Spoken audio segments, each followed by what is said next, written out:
নীল দিগন্তের উদ্দেশ্যে আবারও যাত্রা শুরু করলাম আমরা, আবার সেই পাহাড়ি আঁকা বাঁকা পথ ধরে। হ্যাঁ,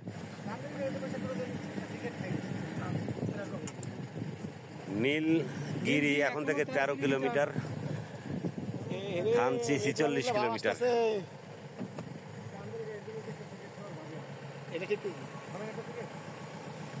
ভাই ধরান ধরান খামনে রাইতেছে।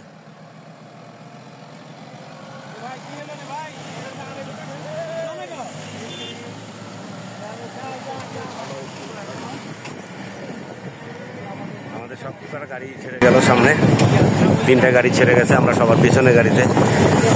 অসাধারণ ভিউ দর্শক, অসাধারণ অসাধারণ।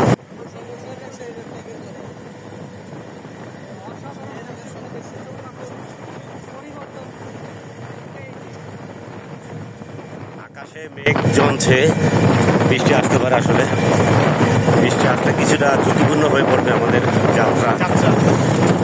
তো তারপরও দেখা যাক, আল্লাহর রহমত। আমরা সন্ধ্যার আগেই ফিরতে চাই বান্দরবন শহরে।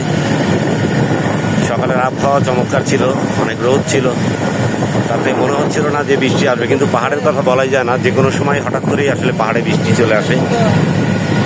মেঘ দেখা না গেল হঠাৎ করেই, এখন মেঘাচ্ছন্ন হয়ে গেছে আকাশ। দেখা যাক কি হয়। আমরা ছুটছি নীল দিগন্তের উদ্দেশ্যে। View point, double hand view পয়েন্টে প্রচণ্ড রোদ। এখানে একটু আগে মেঘাচ্ছন্ন আকাশ ছিল, কিন্তু এখন আর মেঘ নেই। এখন মোটামুটি রোদে ভিতরে আমরা আছি। এখন চমৎকার রৌদ্রকরোজ্জ্বল আবহাওয়া। একটু আগে মেঘাচ্ছন্ন ছিল, কিন্তু এখন প্রচন্ড রোদ। এখন আপনার কেমন লাগছে এই রোদটা? কি আশঙ্কা আমরা করছেন? এখানে যা দেখছি সবই উপভোগ করছি। চারদিকে এই যে পাহাড় দেখা যাচ্ছে, উঁচু পাহাড়, নিচু পাহাড়, মাঝখান দিয়ে আঁকা বাঁকা রাস্তা। আমরা কখনো উঠছি, কখনো নামছি। মূলত আমরা উঠছি, কিছু দূর নামছি, আবার ওঠার জন্যই। আমরা এই নীলগিরিতে যাব, নীল দিগন্তে যাব। এখন আমার এর আগে এখানে আসার কোনো অভিজ্ঞতা নেই। আপনি যেহেতু একাধিক অভিজ্ঞতা আছে আসার, আপনি একটু বলতে পারেন যে আমাদের এখানে আর যাইতে নীল দিগন্তে আগে যাব না, ওখানে কতক্ষণ সময় লাগতে পারে? আরো আধা ঘন্টা সময় লাগবে নীল দিগন্তে যেতে। ও আচ্ছা আচ্ছা। আর নীল দিগন্ত শেষ দেখে আমরা নীলগিরিতে আসবো। ওটা কি কাছাকাছি দুটো? হ্যাঁ, পাশাপাশি, এটা 5 কিলো দূরত্ব। ও ওকে ওকে ওকে, থ্যাংক ইউ। জি, ধন্যবাদ। এখানে আম, কলা, আনারস এবং সবজিও বিক্রি হচ্ছে। করলা কত করে? করলা 50 টাকা করে কেজি, আম 30 টাকা। আর আনারস না নিলে বলবো না, বলেন না একটু। না 50 টাকা না নিলে বলবো না। না নিলে বলতে চাচ্ছেন না ওনারা। আচ্ছা ঠিক আছে, আপাতত নিব না। আমরা আরো একটি স্পটে আসলাম, এটা ডাবল হ্যান্ড ভিউ পয়েন্ট। পার্বত্য চট্টগ্রাম উন্নয়ন বোর্ড করেছে এটা। 2022 সালের 25 ফেব্রুয়ারি উদ্বোধন হয়েছে। বীর বাহাদুর হুসেন সিং এমপি এটা উদ্বোধন করেছেন। চমৎকার আরেকটি ভিউ পয়েন্ট, সবাই ছবি তোলায় ব্যস্ত, কেউ কেউ বসে রেস্ট নিচ্ছে। Double hand view.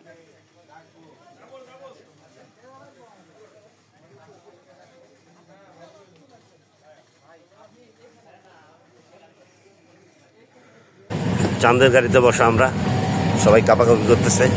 সিরাজ ভাই আছে, জাহাঙ্গীর ভাই ঘুমাচ্ছিল কিন্তু হঠাৎ করে কেঁপে উঠলো। জাহাঙ্গীর ভাই ঘুম ভাঙাচ্ছে কি? হ্যাঁ, জাহাঙ্গীর ভাই ঘুম ভাঙাইছে কি বলেন? আপনি এটা কোনো কাজ করলেন? এই জাহাঙ্গীর ভাই ঘুম ভাঙানো ঠিক হলো? তো খুব ভালো লাগছে। আরেকটা জিনিস বলতে চাই যে বাংলাদেশ, আপনারা দর্শকদের উদ্দেশ্যে বলবো যে আমরা বান্দরবন আসবো, বান্দরবন না দেখলে বাংলাদেশ যে কত সুন্দর, বাংলাদেশের যে একটা ন্যাচারাল সম্পদ আছে এটা বুঝবেন না।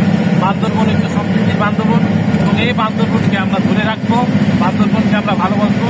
এই প্রত্যাশা কামনা করছি, সবার প্রতি শুভকামনা। দেখা হবে আগামী পথেও মাঠে ঘাটে। ধন্যবাদ আলামিন।